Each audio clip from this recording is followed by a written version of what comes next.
I think brownfields have an amazing potential.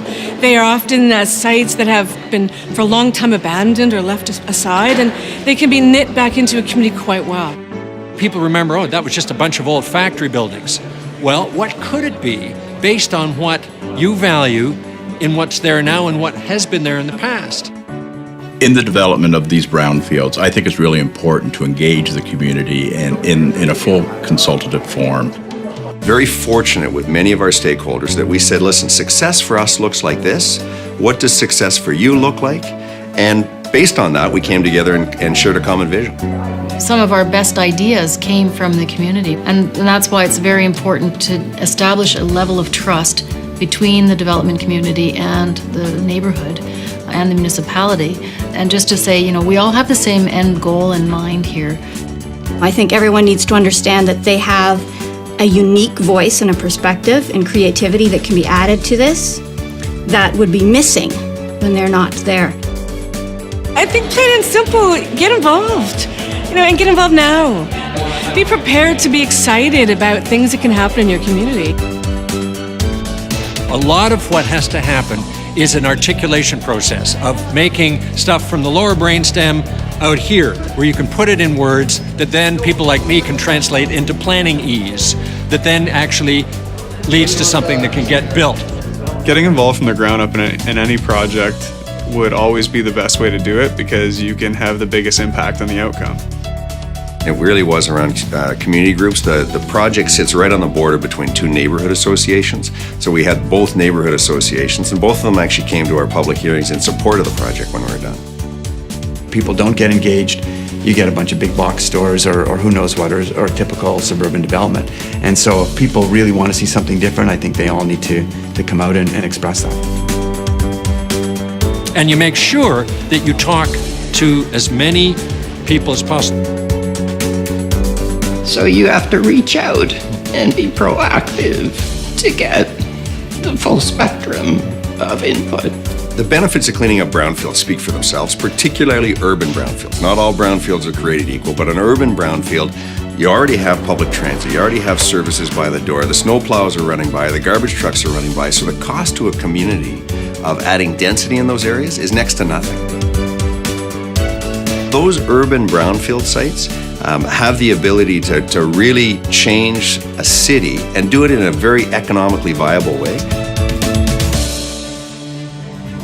We've seen a lot of really exciting brownfield remediation projects. And if we think about in Montreal, for instance, the revitalization of Lachine Canal, again, very contaminated area that's been redeveloped into, with some great bike paths and some beautiful lofts and shops and restaurants. And it's a really, really popular neighborhood in Montreal now. But, a while ago was a pretty awful place and had been left vacant for some time. The Currents building, which is now the new home of the Great Canadian Theatre Company, 12-story condominium with a community theatre on the ground floor, 2 stories of underground parking. Used to be a former gas station, former dry cleaner, quite a tough site when we started. And that was where the girls worked. That was where they would sell drugs out the back of an old car wash building. And today, it's one of the most vibrant areas of town. It's gentrified all the way up and down there. The theater draws people from all over the city.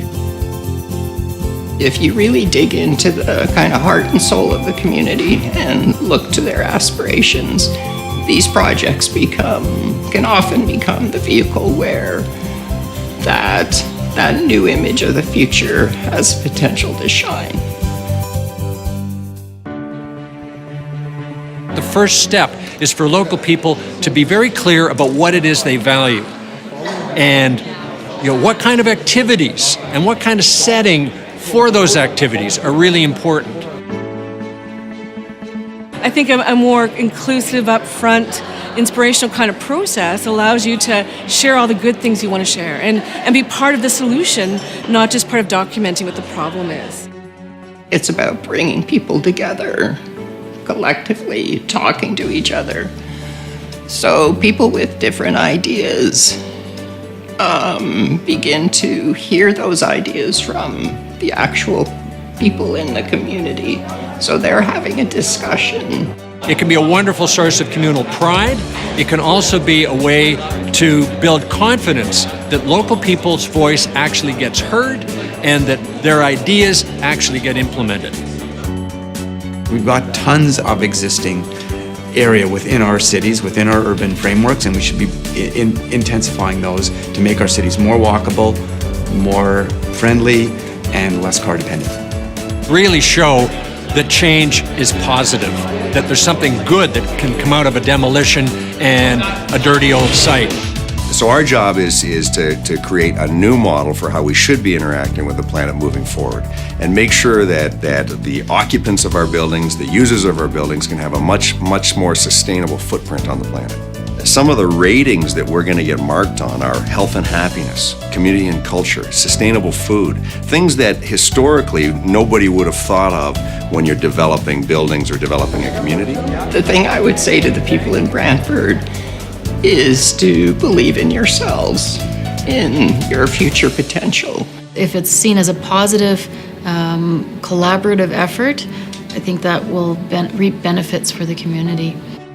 Are there things from the past that may have been forgotten but were still really relevant and really great?